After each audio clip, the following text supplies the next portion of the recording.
Hello darlings, honey, sweetheart, and etc. This is again your supercalifragilisticexpialidocious Lola from Las Vegas. For today's video, I am gonna be doing an unboxing, my first ever unboxing for 2026.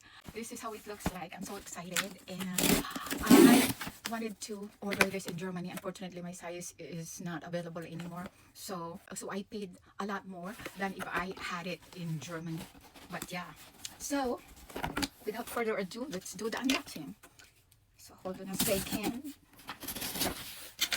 This is so pretty. What does it say? Hermes. Bienvenue. Hermes. Yes. Not Hermes. Hermes. As the French people say it. So this is the orange box. Let's drop the big box down. So ladies and gentlemen, this is something that I was looking for. And ang gusto ko, if I will have it, I want me to like it a lot, or more than even liking it, loving it. Okay, so without further ado, let's get into it. Oh, by the way, I love my fingernails. Baka sabihin na ninyo mamayayamanin, natural finger ko po yan. Ayan, ako lang po ang gumawa niyan. Kasi syempre hindi man tayo mayaman, di ba? Nagtitipid. So, back to the orange box. Ganyan lang yan. O, di ba? Nakalagay siguro dito 2026. Walang 2026. Kasi sometimes, ang mga ribbons ng Hermes, may nakalagay na mga years. Mga 2018. 2018 talaga. Nung binili ko yung aking mini Evelyn. Ayan. So, ayan po ang laman niya to. Slowly but surely. Tada! What I love about this is, not only because it is an original Hermes, but look at the details. Let's zoom it in. Oh my god, that palladium with that hidden Hermes. It is so giving. It is so satisfying. Ayaw daw ng Hermes, pero just to die behind their mind, in the corner of their mind. Gusto. So, what I'm gonna do now is to try Miss Federica on. Give me a second. Tada, ladies and gentlemen. So, ayan na nga ba ang sinasabi ko, di ba? This is so giving. So, medyo pumayat ng konti ang lola ninyo dahil nagkasakit po tayo.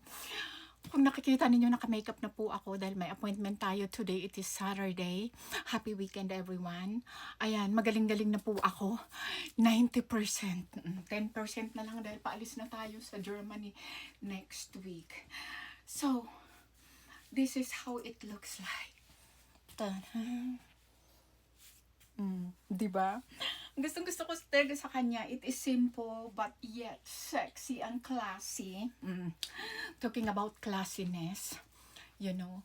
And then, pwede ako mamalingki sa Whole Foods na nakaganito. Let's pair it with the Pigalle Christian Louboutin. Tignan natin kung gaano ba ka-sexy. Ayan na naman, sinuzoom in na naman yung ating mga dark singit dyan. Bahala kayo. Nagsishave na ako dahil sabi ng madam may tumitingin daw sa bintana. O, diba? Ganyan. So, this is the 55 body of a woman. Slay. Sabay ganun. Oh. Tapos ito po yung Pigalle, di ba? Kunin natin ang Cordova. Kung babagay ba din siya sa Cordova nating CL or Christian Louboutin. I like my shape right now. Oh, maganda rin, di ba?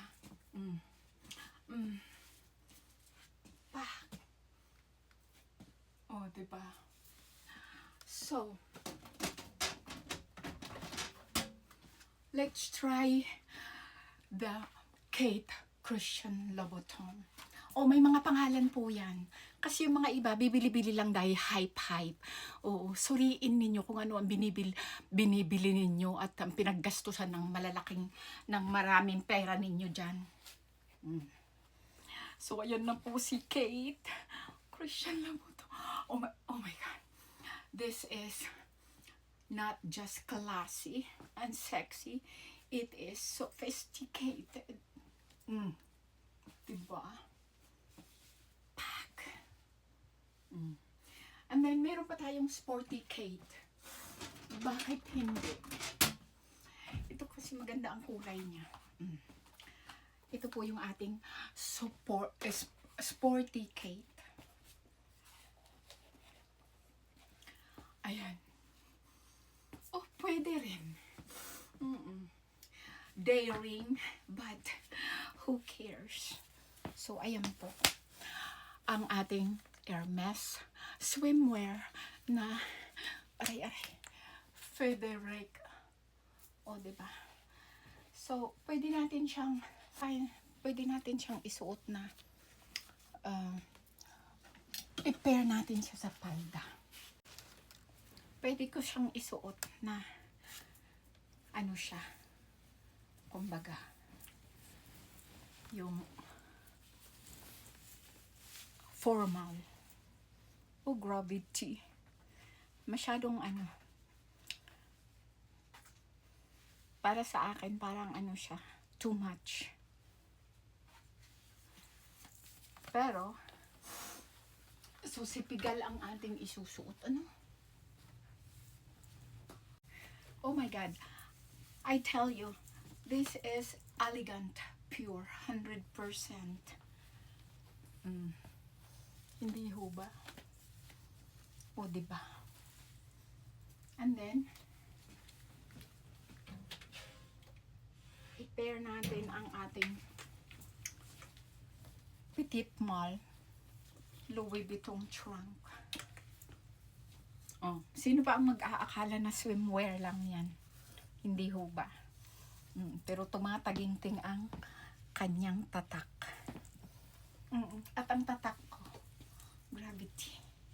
So, yun lang. Happy weekend. Babush!